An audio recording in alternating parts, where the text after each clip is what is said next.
এইখিনিতে মানে যেনেকৈ আপোনালোকে সকলোৱে গম পায়, এতিয়া গৌৰৱ গগৈ যি নেকি পাকিস্তানী এজেণ্ট বুলি কয় মানুহবোৰে, কিন্তু গৌৰৱ গগৈয়ে আচলতে কাৰ পুতেক তেওঁলোকে জানে, তৰুণ গগৈৰ পুতেক গৌৰৱ গগৈ। কিন্তু ইমান মানুহজনক অপমান কৰে, ইমান কিবা কৰে, কিন্তু তেওঁ লেখীয়া পঢ়া শুনা মানুহ আৰু কোন আছে?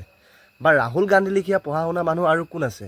যেনেকৈ আপোনালোকে ভাবি চাওক, চাহ বিক্ৰী কৰা মানুহটোৱে যদি দেশখন বিক্ৰী কৰিব পাৰে, তেতিয়াহ'লে অসমৰ মুখ্যমন্ত্ৰীয়ে তেতিয়াহ'লে জুবিন দাক ক'ত ন্যায় দিব পাৰে? ন্যায় দিব নোৱাৰে নহয়। কিন্তু যোনটো মানুহে প্ৰি প্লেনিং কৰি পিনে মাৰিছে, সেইটো মানুহৰ কাহিনী ন্যায় দিব নোৱাৰে। সেইটো সকলো কথা চাৰ্জশ্বিট দিলেও যি দিলেও, কিন্তু সেই চাৰ্জশ্বিটৰ মতে যি কৰিলেও নকৰিলেও জুবিন দাক এনেও ন্যায় দিব নোৱাৰে বিজেপি চৰকাৰে। কাৰণ কেলে মেইন হত্যাকাৰীজনে হৈছে হিমন্ত বিশ্ব শৰ্মা মোৰ হিচাপত। কিন্তু তাৰে মাজত কৈছোঁ আপোনালোকক, যদি ন্যায় দিব পৰাহেঁতেন ন, ইমান দিনে ন্যায় দিলেহেঁতেন। এতিয়া আমি লাগি আছোঁ, আমি ভাগি আছোঁ, কিন্তু মহিলাসকলে হয়তো পইচা লোভত মৰি আছে। তেওঁলোকে পইচা পাইছে একদম, মানে জুবিন দা পাহৰি গুচি গ'ল।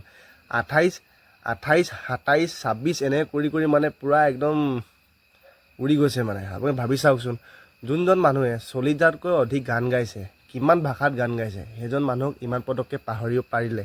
কিন্তু সেই পইচাটোৰ কাৰণে, 9,000টোৰ কাৰণে তেওঁলোকে লোভিয়া লিখা গৈ পিনে তাত থিয় হৈ ৰখি ৰখি পইচাটো লৈছে। এনেকুৱা মানুহ লাগে অসমত, এতিয়া অসমটো বহুত ভাল হৈ যাব, উন্নতি হৈ যাব। আমাৰ হৃদয়ত থকা জুবিন গাৰ্গক ন্যায় দিব নোৱাৰিলে মুখ্যমন্ত্ৰীয়ে, আৰু কি কৰিব? 6 দিন হ'বলৈ হ'ল, গৰিমা বৌয়ে তাত কান্দি আছে 6 দিনে।